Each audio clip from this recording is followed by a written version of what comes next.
Good evening, everybody. I'd like to welcome you to tonight's webinar. What I will be doing tonight is running through MSMENV272, which is Participate in Environmentally Sustainable Work Practices. Now, although this unit is based around work practices, it can also relate to your personal life as well. Resources that you use at home that you could limit to help the environment. Now, what we're going to do, this learner's guide isn't incredibly long, so we're going to go through it. I'll tell you basically everything you need to know, what's in the learner's guide, and then I'll give you a bit of an insight as to what will be in the next webinar, which is where we will provide evidence of commencement of the unit.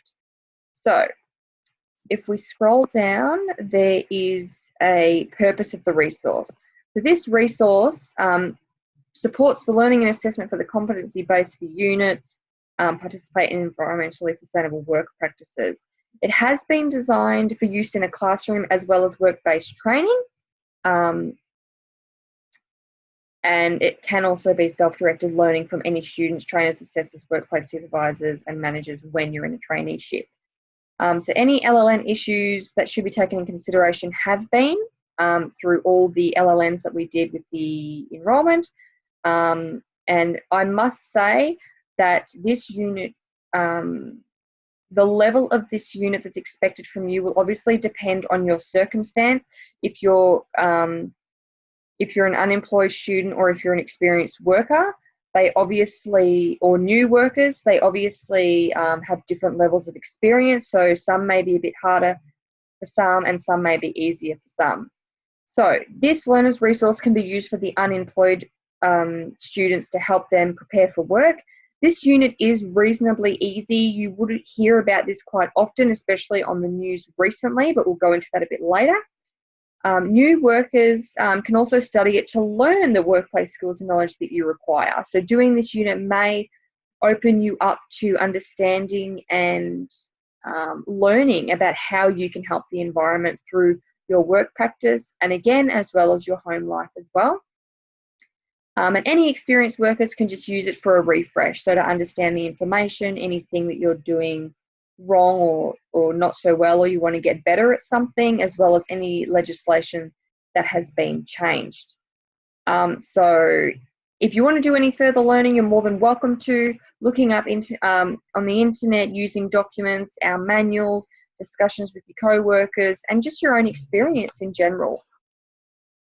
Okay, so the structure of the resource, so we've got 5 different parts to this resource. However, we're only going to cover a couple of them. So 1, the learner content. So this is what we're currently looking at, which will provide you information about the resource. Number 2 will be the learner activities for skills and knowledge. So this is where we'll provide evidence that we have commenced the unit, as well as number 3, which is the delivery tool. So delivery tool and activities are very similar. They prove that you have commenced the unit and you have understood the information that is required from you in those questions. Number 4 is assessment information. It does say that it includes the mapping. However, that is only in the trainer's guide. But however, this provides you with the required skills and knowledge required to provide evidence of competency. And then again, you've got assessment tools with forms included to show competency. So this will be observations, demonstrations, written questions, perhaps multiple choice, but we'll get into that a bit later. Okay, so the introduction to this unit. So like I said before, this unit is based in your workplace. However, because it is quite a broad unit, this can also reflect on your personal life as well. So this is where it may perhaps get a bit easier for the guys who don't have a lot of experience, because you can relate it to your home life. I know a lot of you may have children, which I'm sure can understand, you know, the longer showers, the washing of dishes, all that type of thing. So basically what we're going to do in this webinar is we're going to go through this learner's guide, and then we're going to have a look at the activities and maybe the delivery, or we may assess the delivery in the next webinar. We'll just see how we go for now. So identifying environmental issues. So basically in a workplace, it's never necessarily obvious about any workplace environmental issues. It may never be obvious. You may hear about it in meetings and not necessarily understand what they're talking about. However, in identifying environmental issues does help you when you are in the workplace, because it allows you to understand what resources are being used used a lot and resources that aren't being used enough. So some resources can provide for others, and we'll go into this further through the webinar. So environmental issues. So let's just touch base on some. So some companies, instead of recycling properly, they just chuck their recycling in with their general waste. That's one issue. A second issue could be using too much energy, electricity. A third one is the excessive use of water. So many years ago, Australia was in a drought, and this is when a lot of households had to cut back on a lot of their water use. They introduced water-saving shower heads. They started asking people to record the times of people's showers. You'd put timers on your sprinklers if you had them in your garden. And this is where a lot of people actually started to buy water tanks, as water tanks help eliminate the amount of water you use, because it obviously uses water from the rain, which is not harmful to the environment. So basically, any hazards that you see in regards to environmental issues, you obviously need to report them, and if they do create a hazard, you do definitely need to report it to somebody.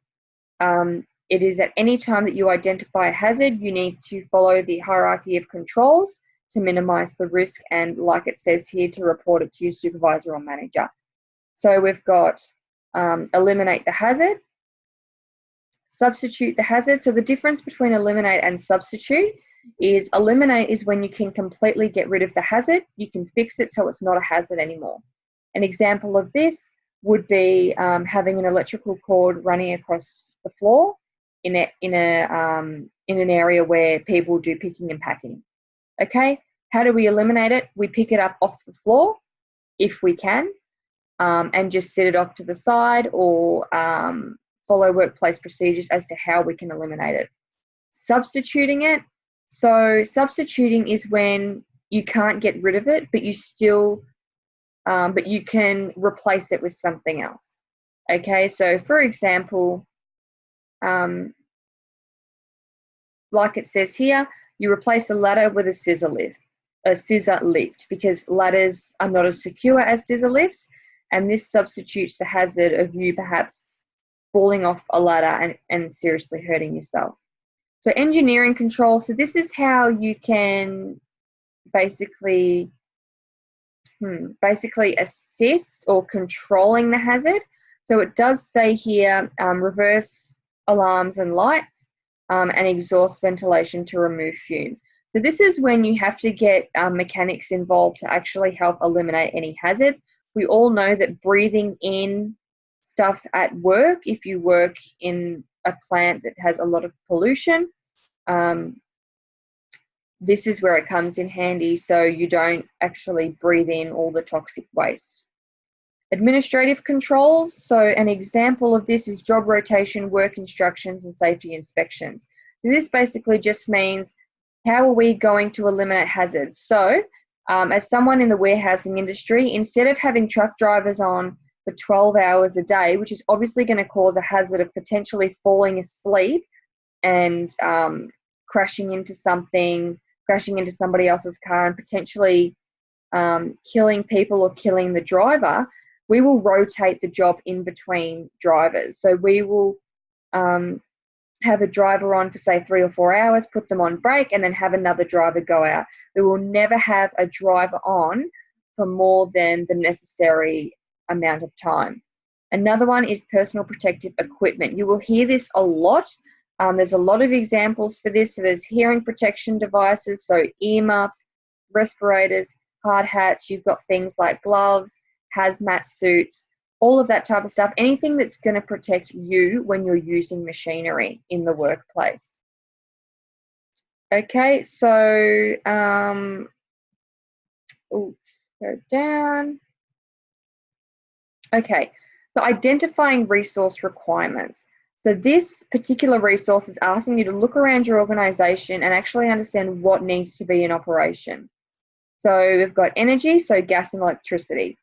at our workplace, we do not use gas, we simply just use electricity. So that's an advantage. We don't have double the energy. Water, you've got building, furniture, people, food, equipment, and packaging. So we have all of that in our workplace. Okay, so this is where you identify the resource requirements. So what do you need to be able to use the resources? Okay, so basically this just means you identify the resource requirements. Okay, we understand that the tap needs water. However, how can we reduce the amount of water that we use? So like I said, you can make sure all the taps are turned off properly.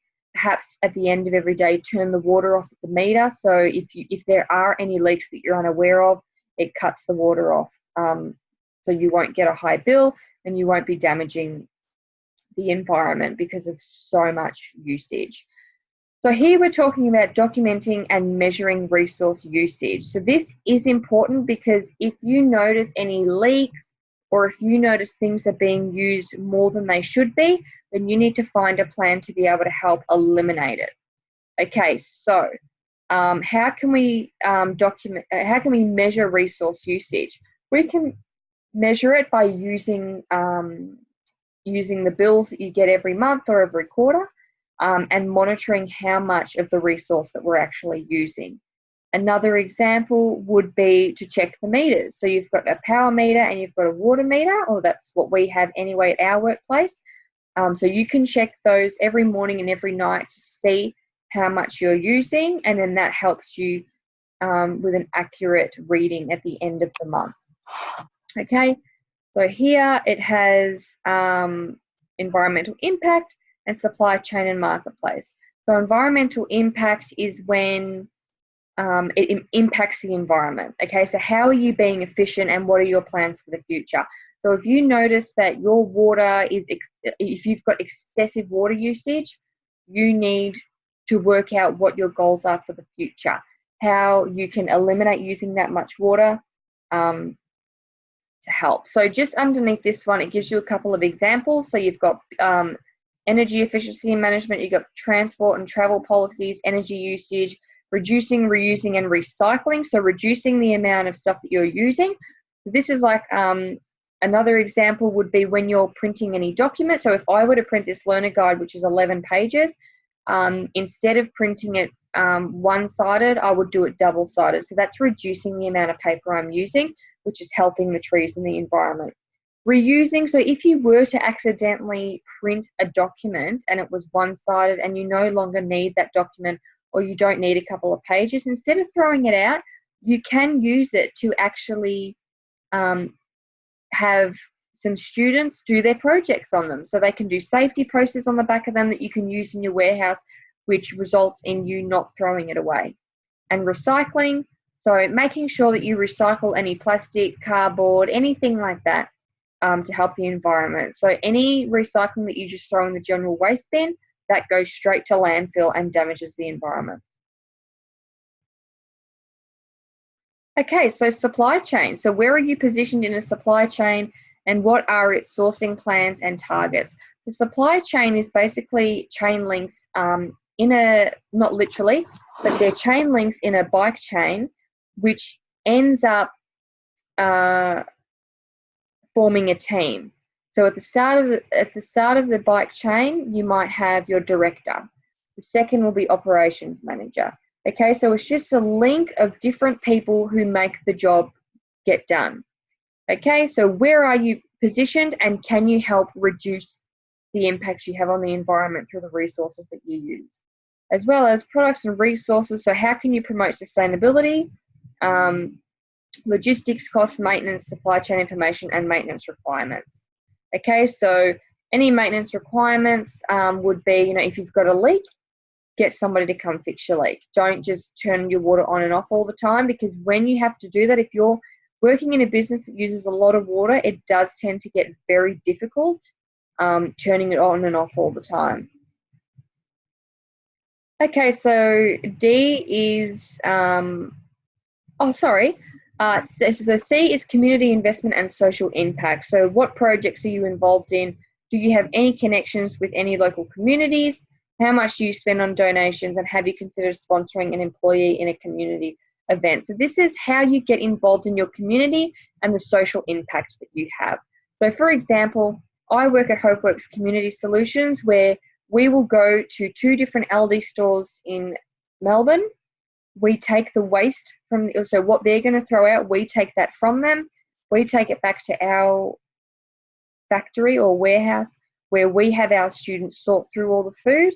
Any food that us humans wouldn't eat, we put in a separate container for any farmers who feed their animals. So that's where that goes. And then all the good food goes back into a charity or a food bank, where that then gets sent out to the community to help people who can't afford food every week, every day, who struggle. The church, sorry, not the church, the charity also has volunteers. So those volunteers end up having jobs, and that's the social impact and the community investment. You invest in the people in your community, and you have people feeding other people every day. So D, employment practices. So do you offer any work schemes? Do you have lunch, fitness sessions, offer free annual checks? So this is where you get your employees involved. So having family days, having fitness sessions, allowing them to have a health check. Quite a few employment places actually ask you to get a medical before you start working for them to ensure that you're in tip-top shape. So this is just about appropriate techniques. So it can include examination of invoices from suppliers, resource audits, observation of usage, so like I said, in bills, or the water meter. Okay, so outcomes from these audits, so prevent and minimize risks, maximize opportunities, so you can use solar panels for electricity. This also helps the environment, reduce emissions of greenhouse gases, reduce use of non-renewable resources, and improve energy efficiency. So recycling, reusing, all that type of thing. Okay. So recording and documenting, like I said above, this unit is quite competitive as well. However, recording and documenting, so like I said, you can use your meters to record, so you can check it every week or every day, and use your own record procedure. So you might write it down every day, you might report it to somebody every day, you might have a little diary that you write it in every day. It might be your job to calculate it at the end of the month. And whatever it is, you need to make sure that it's accurate, clear, detailed, it meets all the standards and policies and procedures of the organisation, and completed in a timely manner. The usually bills are quarterly, so some people like to have them monthly so they can just check why it's different every month, or why it's similar, or if it's getting lower every month, that type of thing. Another thing are the bills. So a lot of companies actually, if you have a factory, they usually estimate the cost, as sometimes they can't get in to see your meter, so they estimate it based around what everybody else is using. So when you record it yourself, you can argue the point. Okay, like it says down the bottom, it can be done manually in written format, or you can do it using Excel spreadsheets. So reporting environmental hazards. Whenever you see somebody doing something wrong and you know it's going to harm the environment, you need to speak up. So any chemical spills, dumping of waste, contamination of water supply, people might be putting things in the water that's toxic, which once it reaches the other end, it could potentially hurt someone, hurt animals, go into the water and affect people swimming in the water, anything like that. Dumping of waste. So there have been a lot of news articles about people dumping waste just instead of going to the tip, because you need to pay to get into the tip, they just tip it on the side of the road. Okay, and that's not healthy for our animals. Okay, so anything that you think is an environmental hazard, you need to report to your manager or your supervisor. They will take appropriate action that goes in accordance with their policies and procedures. Okay? If it is an incredible hazard, you may need to follow it up by completing a hazard report form or an incident report form, and this may allow the company to actually be efficient and work out more procedures as to how you record the hazards, what's common about them, how can we eliminate them, how can we get rid of whatever's causing the hazard. The following workplace procedures, this is probably most important. So every workplace that you work at will have different procedures. Some may be similar depending on the industry. However, a lot are pretty similar in regards to being environmentally sustainable. Obviously, a lot of businesses use different resources. So like I said before, my company does not use gas. However, others might use gas a lot more than we do. Okay, some may not use water as much as we do. Whatever the company is, they will always have their own workplace procedure. So it is important to understand that procedure. Okay, a lot of companies find themselves not actually having any environmental sustainable work practices because it may have been something that they didn't pick up on or didn't think was a problem. A lot of people, believe it or not, do tend to forget about being environmentally sustainable. So you need to, as soon as you get there, you do an induction. You need to understand what the workplace procedures are in case of an emergency, environmentally sustainable hazards, how you can eliminate hazards, who you need to go to if there's a hazard, what do you do if somebody gets hurt, what do you do if you can't eliminate or substitute a hazard, do you move to a different area, do you stop doing that job until it can get fixed, what are your options? It's always important to understand. So it does have in here about air conditioning. So, for example, at my work, we do occasionally turn either the heater or the aircon on, but we have one of the doors open. Is that environmentally sustainable? No, because our power usage is working harder to keep the air conditioner or heater going at the temperature that it's set at because the door's open. So it's making it work a lot harder, which makes the fee higher as well as the damage to the environment. Okay, so they're just a couple of examples. I did have another one for this one. Let me just think for a second.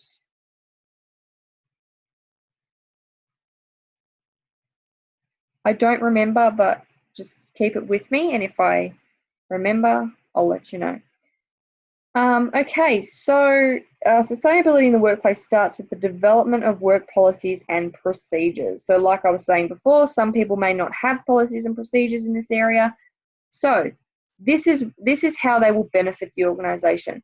So they will provide a vision about the organisation's aims and objectives and form the basis of your sustainability performance management. So depending on the resources you use, depending on the damage that it's doing to the environment, each policy and procedure will be different. Okay, this will provide a vision about what the organisation wants to do, how it wants to affect the environment, and how they're going to manage it. Are they going to have a specific person dealing with it all the time?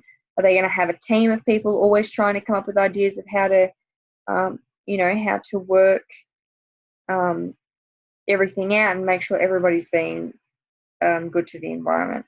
So need to be agreed by and actively supported and encouraged by senior management and accepted and implemented by all staff. So any changes in the procedures, any new procedures or policies, they all need to be delivered to the staff. The staff always need to be trained in new areas, especially if they're not understanding, what they need to be doing. Okay, if you don't tell your staff about any changes, any new procedures, they are simply not going to implement it because they're not aware of it. Okay? And allows the organisation's management team to communicate the sustainability targets and objectives to employees, shareholders, customers, and suppliers.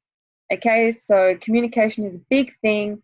If you're doing really well by the environment, people want to know about it. People are driven to those businesses who care about community, the environment, and people other than themselves.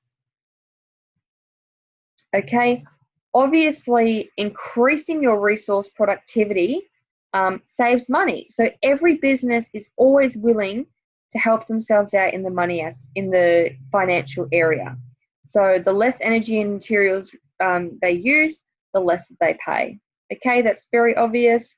So here, environmental compliance. So this includes meeting any laws, bylaws, regulations, whether it's federal, state, or territory.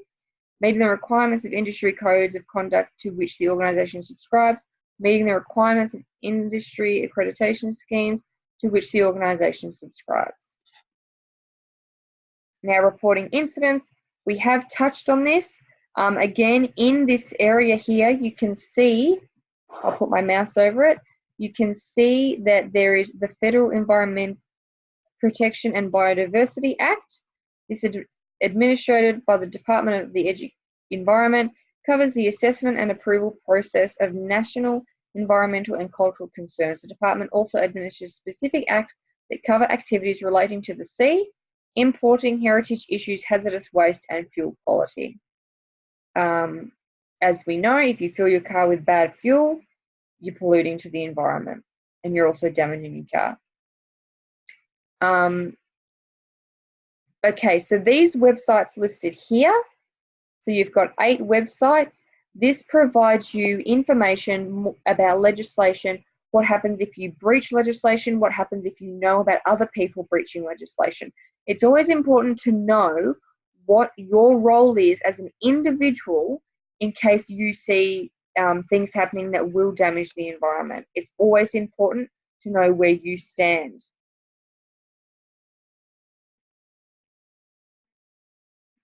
Okay, so this is just explaining you need to follow your organization's plans. So being green by buying green.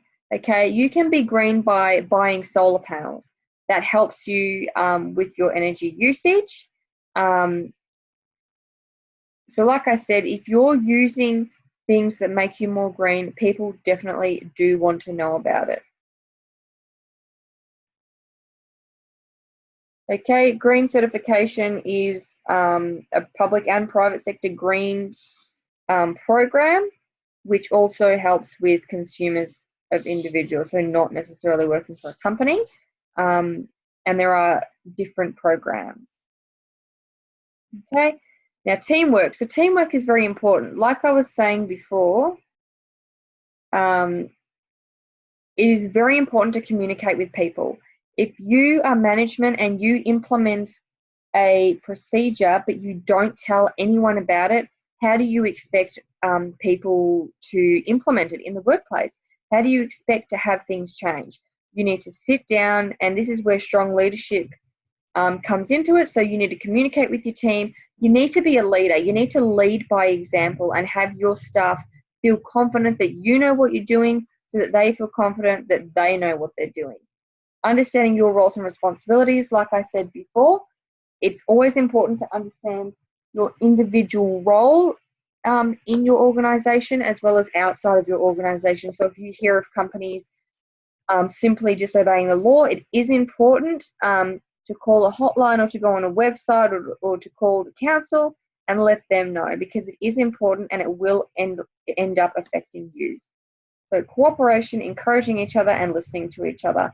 If people have concerns, if people have ideas, it's always important to listen, work together, cooperate, be a team. This is what it's all about. If you don't work as a team, you simply won't hit the targets that you would like to.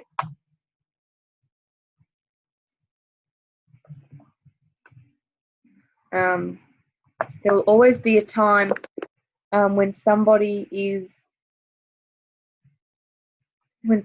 going to call on you for help, or call on somebody you know, or someone looking up to you and you needing to teach them. So you always need to know what you're doing. Continuous improvement, so knowing how you can always be improving. So improving energy efficiency, increasing the use of renewable, recyclable, reusable and recoverable resources, and maximizing opportunities. So using solar power, that is a good opportunity. Preventing and minimizing risk. So whenever you see a potential risk, it is important to get on it straight away. This is where communication is key. Reducing emissions of greenhouse gases, reduce use of non-renewable resources. Okay, so this is where the activities come in. Wherever you see a page that has learner practice for skills and knowledge, this is simply where you practice before you commence a unit. So this is where you can ask questions, you can go back in the learner's guide and understand what they're asking you, why they're asking you. It gives you more of a understanding if you actually participate in the activities. So we'll go through the questions. We won't, I'll suggest some answers. Sorry, my screen is flashing. Okay, so what environmental sustainability issues are there in your workplace? As we can see, there's a spelling error here. So environmental sustainable issues. So are you using too much water, too much paper? Are your bins overflowing every fortnight when the bin gets picked up? Are you being overcharged for too much water? Is there a leak somewhere? This depends on your workplace. Anytime you use this unit of competency, I want you to use your workplace or potentially your home, okay? Like I said, this is based in work practice. However, it is very relatable to personal life as well.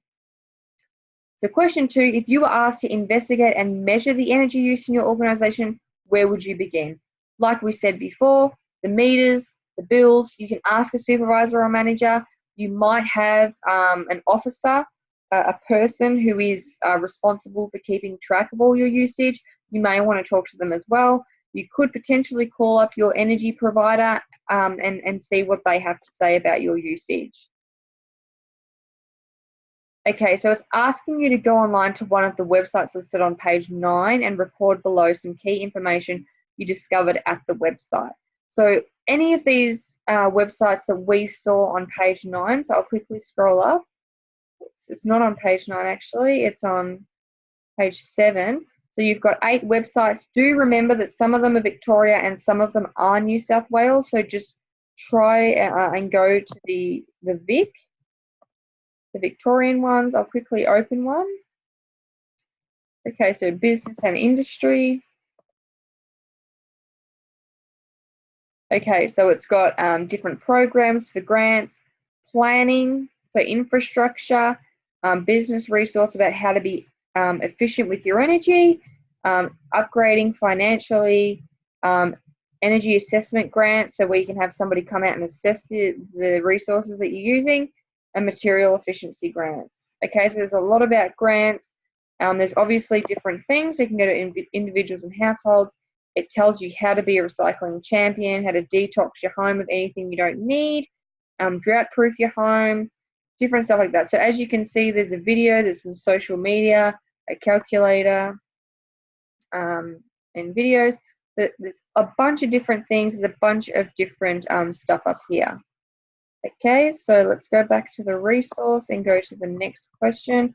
So like I said, this is just asking you what information you can find on those websites. So question 4, during a team meeting, you are asked to suggest ideas to improve environmental sustainability in the workplace. Below list some suggestions. So again, this is when you're working in a team. So you're asked to suggest ideas in the workplace. So list some suggestions. What have we spoken about in the webinar that you could see your business adapting to, or your home life, or what you could just envision people doing to help the environment? So now this is the delivery tool. This delivery tool provides the RTO with information that you have commenced the unit. So the first question is asking you about what resources that you use in the workplace, and this is only the resources, or not only, but it's asking you to consider the resources that affect the environment. So through this webinar, through the guide that I've just taken you through, you will find a lot of these answers. Like I said, it is quite a bit of common sense. Think about what you use at home. Think about what you use at work. Think about what your kids use or your family uses, and let us know. List one piece of legislation that you must follow. So this was above. I did point it out to you. I put my mouse over it. Make sure you go back. Understand what that is about. I'm going to leave that to you guys to do some homework on and get back to me on that next week. And question 3, suggest an opportunity to improve resource efficiency in your area of the workplace. So this is where you as an individual can contribute to workplace discussions, meetings, and just suggesting it to your supervisor. All supervisors and managers are always willing to listen to your ideas. Obviously, some more than others, some might not at all, but it is important to at least branch out and just see what, how they feel, if they could, if you could provide your opinion and some help, I'm sure they would definitely appreciate it. So that is our webinar for tonight. I did speak a bit. I apologize if I didn't cover any topics that you were expecting, or if I didn't go into enough detail. If you do have any additional questions, please don't hesitate to email me or simply drop me a phone call or just a text. I'm more than happy to organize additional webinar times with you guys. So like I said, this is the Learner's Guide. This is where we provide evidence of you commencing the unit. So you starting the unit, you've got your Learner's Guide, your activities, and your delivery. I do recommend that you can go back through this Learner Guide because it is only 9 pages, and just go through and look at the information, go on the websites, look up the legislation. I can't give you all the answers. I have given you quite in-depth ideas and answers that you could possibly use for your questions. So just go through it. I'm 100% confident that you guys will nail this. So please do as much as you can. If you have any problems at all, please don't hesitate to contact me, and I will see you guys next week. Thanks, guys.